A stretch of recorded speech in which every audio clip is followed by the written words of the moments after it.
Salut les Stratoniens, j'espère que vous êtes tous super bien, j'espère que vous n'avez pas été trop surpris par du coup le dump qu'on a fait hier. On a cassé vraiment une zone assez importante, même moi j'étais surpris, je sais pas si vous avez vu ma vidéo de hier, je pensais pas qu'on allait casser plus bas, finalement on l'a fait. Donc on va analyser le Bitcoin, l'Ether comme d'hab, et on ira voir aussi une petite liste d'alt bien sympa. Donc j'espère que cette petite vidéo vous plaira. On va directement commencer du coup avec le Bitcoin à l'envers, je pense que ça va être bien. Donc ici on a le Bitcoin à l'envers, donc ça veut dire que si ça monte, ça veut dire qu'on crache sur le cours actuel. Donc pour faire ceci, vous mettez juste un 0 moins devant, comme ça après vous avez la charte à l'envers. Donc ici hier du coup on a fait ce beau dump, donc là actuellement sur la charte un gros pump sur la zone ici, zone clé qu'on était actuellement en train de travailler, c'était la zone des 37 000, 37 500, 37 200. Finalement on a break et regardez-moi cette trendline ici, on est revenu s'appuyer mais on l'a traversé et on s'est venu au contact au-dessus. Donc actuellement sur cette charte c'est très bullish, donc sur la vraie charte c'est vraiment très bearish. Donc pour le moment on n'est pas venu casser ce plus bas, mais si on venait à casser ce plus bas ici, ça sera vraiment très moche, parce qu'en fait on reviendrait directement chercher ici cet ancien support ici, donc cette résistance sur la charte à la zone des 32 700 et des brouettes. Donc là ça va commencer à piquer. Si on y va là, on est vraiment aux portes de vraiment venir chercher un cran plus bas, et là on pourrait aller voir, je sais pas moi, les 25 000. Il faut pas casser la zone des 28 000 ici par rapport au Bitcoin. Pour le moment ici c'est possible qu'on rebondisse, on n'est pas à l'abri aussi de nous faire du coup une épaule tête-épaule inversée, donc ce qui serait très bearish aussi. Donc après la prochaine zone à venir casser, et il faudra maintenant, je pense qu'il y aura énormément de gens qui vont la défendre, en tout cas les bears ils vont vraiment défendre cette zone,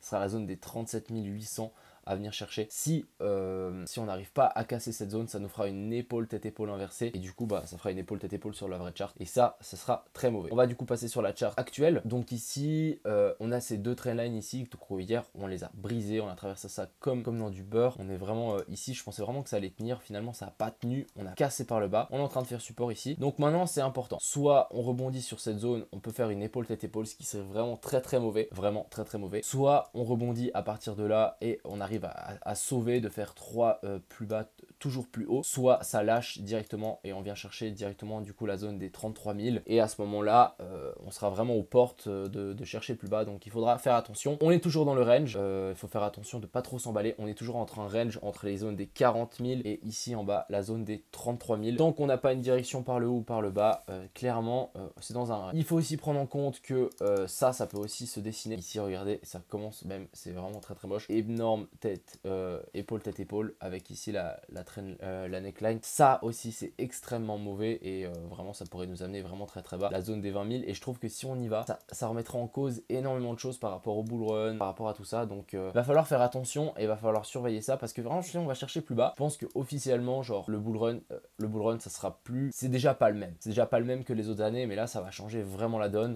Donc affaire à suivre par rapport à ça. Si du coup on avait ce canal qu'on a vraiment cassé, on était revenu sur cette zone ici, petite confluence, et boum, c'est vraiment chercher beaucoup plus bas, donc c'est un peu moche. Donc après ici ce qu'on peut voir en 1 heure, donc c'est plutôt assez encourageant pour le court terme, je prends ça avec des pincettes pour le court terme. On est en train de faire une petite divergence avec le RSI ici, on a mon indicateur qui a mis un point vert et un point blanc, donc c'est plutôt bullish. La dernière fois qu'on en a eu un, c'était ici, donc on était plus ou moins sur un creux, donc pour moi là c'est assez encourageant. Maintenant on a cette trendline ici à venir casser, parce qu'en fait c'était vraiment, elle supportait le cours comme dans un canal, et finalement bah là on est passé en dessous, on a fait un pullback, et là on est revenu une fois se taper de contre. Donc maintenant ça sera pour moi la zone ici, zone clé à passer et à pas casser par le bas, et pour la suite du Bitcoin en tout cas ce week-end.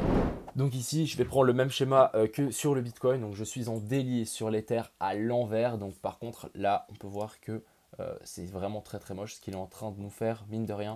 Vraiment avec un bottom pareil, avec on dirait un bottom en Adam et Ève. Bon après on aurait dû avoir un plus gros cru ici, bref, mais ça c'est quand même très moche. Donc on n'est pas à l'abri de vraiment casser cette zone. Donc pour moi actuellement on est vraiment sur une grosse zone de support ici, donc de résistance, hein, je parle avec la charte dans l'endroit, bref, la zone des 21 000. Et si ça casse ça les amis, vraiment ça sent vraiment mauvais pour la suite, hein. Ça sent vraiment très mauvais. Après on casse, on viendrait chercher peut-être la zone des 1600, faire un pullback, et là on viendrait dégringoler ce qu'on est monté. Donc ici il va quand même faire attention, il faut surveiller. On est sur des zones très risquées ici. On avait ma potentielle ici, zone d'achat qui a été traversée. Ici on avait quand même fait un petit support, ça a été traversé, et du coup maintenant on est vraiment vers la zone, ouais, on est vraiment sur une zone clé ici à ne pas lâcher pour l'Ether.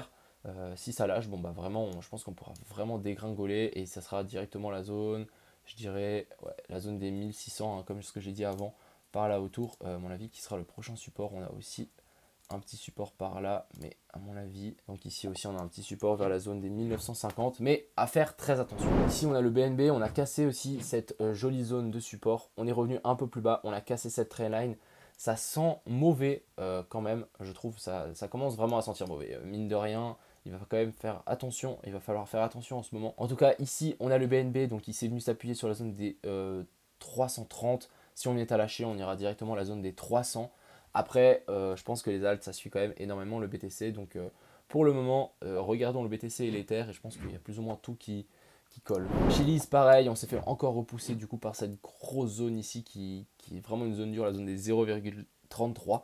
Et on est venu chercher un peu plus bas, on a cassé cette trendline. Donc ici, c'est moche. C'est clairement moche. On aura, je vais juste tirer quand même un Fibo, juste pour voir où est-ce qu'on en est. Ici, on a un potentiel support vers la zone des 0,026 et voire un peu plus bas vers la zone des 0,256. On a le CRV qui continue à dégringoler dans son canal, donc vraiment zone intéressante à partir de la zone des 1,77 jusqu'à la zone des 1,47. Donc ouais, donc pourquoi pas essayer de former un gros W, genre un double creux ici. Ce serait plutôt cool, mais du coup pour l'instant on n'y est pas encore, donc patience. On a le dent qui avait cassé cette trendline ici, comme quoi hein, ça casse pas tout le temps, et c'est cassé, et ensuite on est revenu réintégrer, on est revenu sur toute cette zone ici. Donc ici il va falloir faire attention pour le dent, parce que si on lâche cette grosse zone ici, je pense que si on met la charte à l'envers, ça va vraiment être boule je pense, et ça c'est plutôt mauvais. Donc ouais, on a vraiment, ici on peut le voir, on a toute cette zone ici, donc vers la zone des 0,03, grosse zone dure, si ça venait à lâcher. En tout cas, ce qui est vraiment moche, c'est qu'on fait toujours ici, on peut voir des plus bas, toujours plus haut. Donc sur la vraie chart, c'est toujours des plus hauts, toujours plus bas. Et ça, c'est pas good. Ça vraiment nous indique qu'on va avoir un move haussier ici, donc baissier sur le chart. Ici, on a le DOT. Donc le DOT aussi, il est revenu sur cette zone ici, zone à pas lâcher, même chose. On a beaucoup de zones à pas lâcher aujourd'hui, mais je pense qu'on est vraiment sur une zone clé et on est sur des zones clés un peu partout là. Donc pour le moment, ça va batailler fort à mon avis, le BTC, mais vraiment, il y a toute cette zone ici à ne pas lâcher, donc la zone des 19 pour le DOT. Ici, on a le SXP, donc lui, il est plutôt encourageant. On est venu chercher pile poil la zone des 0,618. On a rebondi sur ce support ici, la zone des 0,5. Donc pour le moment, en fait, il a fait un beau rebond. Il est le seul à d'être en vert aujourd'hui. Mine de rien, il faut faire attention. On est dans la zone de rechargement de short, donc la zone des 0,618. Ici, on est pile poil dessus. Donc on n'est pas à l'abri en fait de nous former un gros M-top ici. Pour aller chercher du coup plus bas. Donc ici il va falloir quand même attention, c'est une possible zone ici assez intéressante, ce genre de zone que j'aurais pu short clairement, revenir chercher vers la zone des 0,68. Donc ici il va falloir faire attention mine de rien, même si on est bien venu s'appuyer sur des beaux supports ici, à faire à suivre. Donc rapide débrief, le Bitcoin sur du long terme et l'Ether aussi, genre moyen long terme, les charts sont vraiment pas ouf. On a pu voir que les charts à l'envers étaient vraiment bull, donc ce qui est vraiment pas top pour nous. On a ici, mis à part ça, sur le court terme, le Bitcoin actuellement il est sur la zone des 35 000 $, donc ça devrait, on verra si ça tient. On a mon indicateur qui nous a indiqué qu'il y avait un potentiel bottom ici. On a une divergence en 1 heure. On a cette trendline ici à venir casser. Donc ça sera vraiment pour le court terme et à ne pas après se faire repousser vers la zone des 38 000 pour éviter de nous faire une énorme épaule, tête-épaule ici. Donc si on reprend, il faudra directement venir chercher la zone haute du range pour vraiment nous instaurer un plus bas, toujours plus haut ici, qui pourrait vraiment être bénéfique pour la suite. Donc voilà, j'espère que cette petite vidéo vous a plu. Je vais essayer d'être un peu plus objectif dans mes analyses et pas trop mettre mon biais personnel. Je pense que ça fausse pas mal de choses. Et puis je vous souhaite un agréable samedi. Ciao tout le monde. Crypto, million. Crypto, million. Crypto, million.